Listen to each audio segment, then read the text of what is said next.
Muslim pilgrims performed the last major ritual of the Hajj in western Saudi Arabia on Sunday, as Muslims in other parts of the world celebrated Eid al-Adha.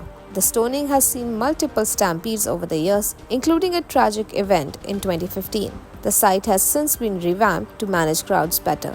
But despite this, roads were packed on Sunday, with some pilgrims struggling under the heat. Temperatures reached 46 degrees Celsius in Arafah, leading to many cases of heat stroke.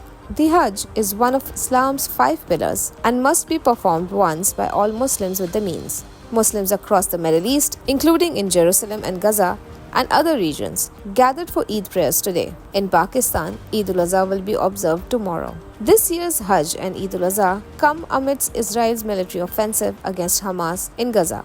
Demonstrations and solidarity rallies were seen in Jordan and Lebanon. In Gaza, people prayed amidst rubble and visited graves of conflict victims. King Salman had invited 2,000 Palestinians to the Hajj, half of whom are relatives of Gaza conflict victims. Saudi authorities had warned against political slogans during the pilgrimage, but many pilgrims expressed solidarity with Palestinians. Iranian Supreme Leader Ayatollah Ali Khamenei has urged support for Palestinians in a message to Hajj pilgrims on Saturday. Anti-government protest groups in Israel have vowed to intensify their pressure on the government until it steps down. Meanwhile, the Israeli army has pushed back against reports suggesting that the war cabinet was unaware of the tactical pause announced Sunday morning. Amid ongoing violence and destruction, Palestinians in Gaza and occupied East Jerusalem observed Eid al-Adha. The situation escalated when the Israeli army burned and demolished numerous homes in Rafah following an attack by Qassam Brigade fighters that claimed the lives of 8 Israeli soldiers yesterday.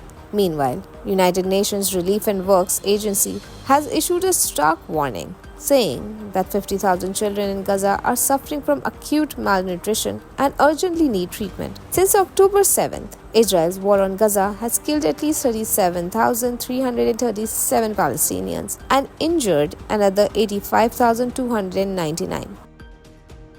Pakistan's Federal Planning and Development Minister Ehsan Iqbal has said that people are telling them that for Pakistan to progress, Imran Khan needs to be kept in jail for 5 years. PTI को फैसला करना पड़ेगा, क्या वो इंतशार की सियासत करना चाहती है या वो जमहूरियत पसंद मुस्बत सियासत करना चाहती है। अब इलेक्शन हो गए, पीटीआई ने हल्फ उठा लिया। एक तरफ तो उनके तमाम अरकान टीए ले रहे हैं, दूसरी तरफ वो कहते हैं कि हम सड़कों पर आके हुकूमत नहीं चलने देंगे। भाई अगर आपको इस निज़ाम से इतनी तकलीफ है, इस्तीफे दें तो बाहर आ जाएं। Speaking to reporters, Mr. Iqbal emphasized that this is a decisive moment for both Pakistan and the PTI. आप एक तरफ टीए भी पूरे लें और दूसरी तरफ आप धमकियां भी दें, ये एक तजाद है। तो इसलिए मैं समझता हूं कि उनको अब पुरअमन तरीके से ऐवान के जब वो मेंबर बन गए हैं, अब मकसद ऐवानों का ये होता है कि आप झगड़े सड़कों पे ना करें, ऐवानों के अंदर बैठ के मसाइल का हल तलाश करें।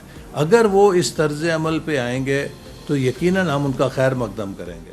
In weather news, Lahore is experiencing heat wave with temperatures reading 37 degrees Celsius and expected to hit 43 degrees Celsius. The Provincial Disaster Management Authority Punjab has issued an alert for extreme heat from June 16 to 18th, while rain is expected after Eid al-Adha with moist winds bringing showers to various regions from June 18th. Strong winds and thunderstorms are expected in Gilgit-Baltistan, Kashmir, Islamabad, Rawalpindi and other areas, while Balochistan and Sindh will remain hot and dry except for potential rainfall in Sakhar and Jacobabad on June 21st or 22nd. Authorities have warned of disruptions due to dust storms and thunderstorms, with the heat wave intensity expected to lessen from June 19 to 22nd. All relevant authorities are on high alert.